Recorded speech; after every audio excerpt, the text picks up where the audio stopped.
press agency tells us that Vice President of Russia Rudskoy has been informed that there are 400 Soviet prisoners of war, but the Mujahedin are, for the time being, are willing to hand over only a list of the prisoners of war.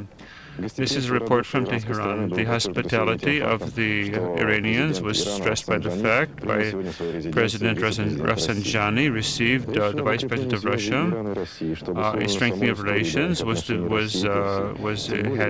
what they had in mind. But under current political situation, we might be able to cooperate more closely and have a general common trade market. But there was a tense nature to the meetings. In this situation, this is Mr. Rudskoy, the Vice President of Russia. The whole world is following this situation in the UN, within the Islamic countries. People are watching to see what we are doing. Excuse me for saying this, but when you see a great state like Russia and its president observing all the points of the agreement without exception, and the opposite side actually does not reveal any desire to do the same. Excuse me for saying this, but if we are men, there's an element of vanity here. We need to show respect for each other. What are you unhappy with? This is Mr. Fayaz, who represents the Afghan opposition.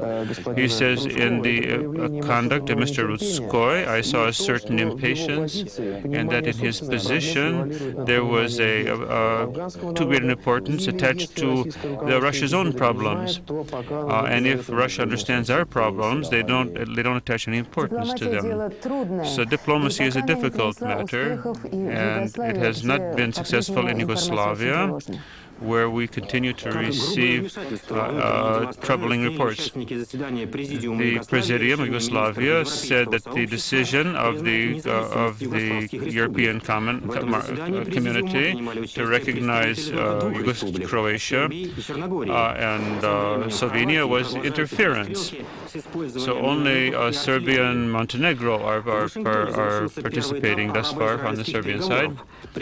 In Washington, we see the Palestinians are kind of claiming that the Israelis were not seriously interested in negotiations, but the Israelis accuse the Palestinians of being provocative in their activities.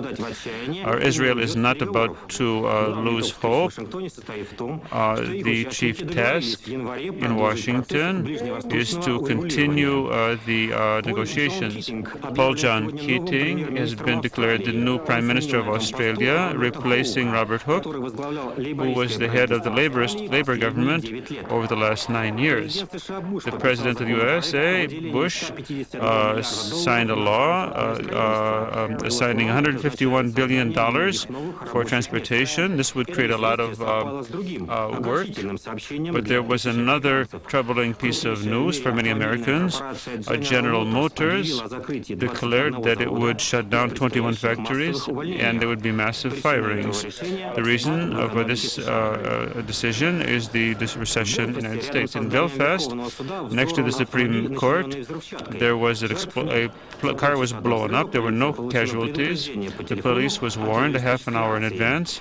This is a piece of news from Tirana, the capital of Albania. The doctors from Europe who delivered medical assistance there were shocked. They were struck particularly by the clinic for retarded children. Many of the patients turned out to be quite normal children. In Tokyo, the 11th annual competition of shouters took place. The task was to shout out something very loud, which had meaning. The prize was $900, and all three prizes were won by men.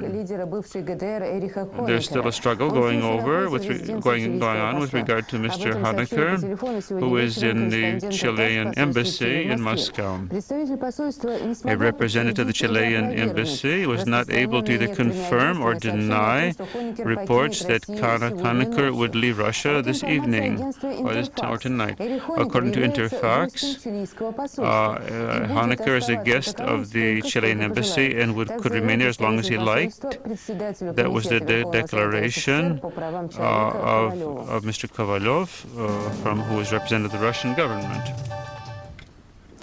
At this time, in the major hall of the Moscow Conservatory, there's a solemn meeting taking place directed to,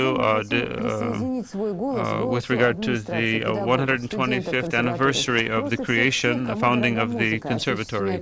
All those who love music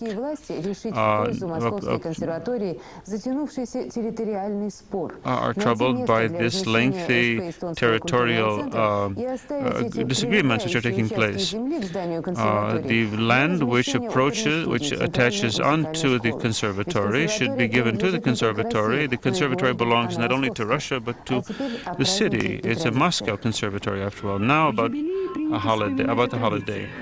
So we have traditions here which have to be taken into account.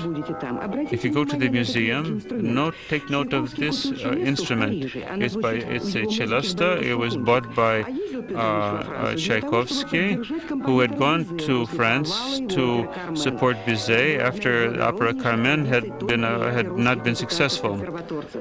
This was a tradition of the musicians that they help each other, and their enthusiasm was distinguished by a lack of any selfishness. So if we look back to the 50th anniversary, which took place in 1916, and so this is a very, if we think back to 1916, he says, "Oh, I see you're looking for analogies here."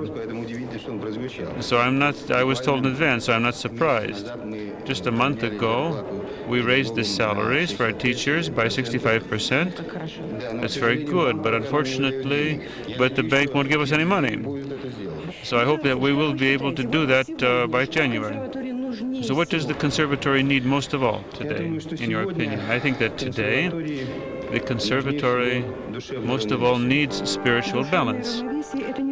Spiritual balance does not mean a lack of sadness and happiness, of anxieties. This is simply the ability to do what society needs. During the rehearsal, a concert of our Tchaikovsky, Rachmaninoff, Yevgeny Onegin, and are all products of our school. And Rachmaninoff did not know any equals in his skill.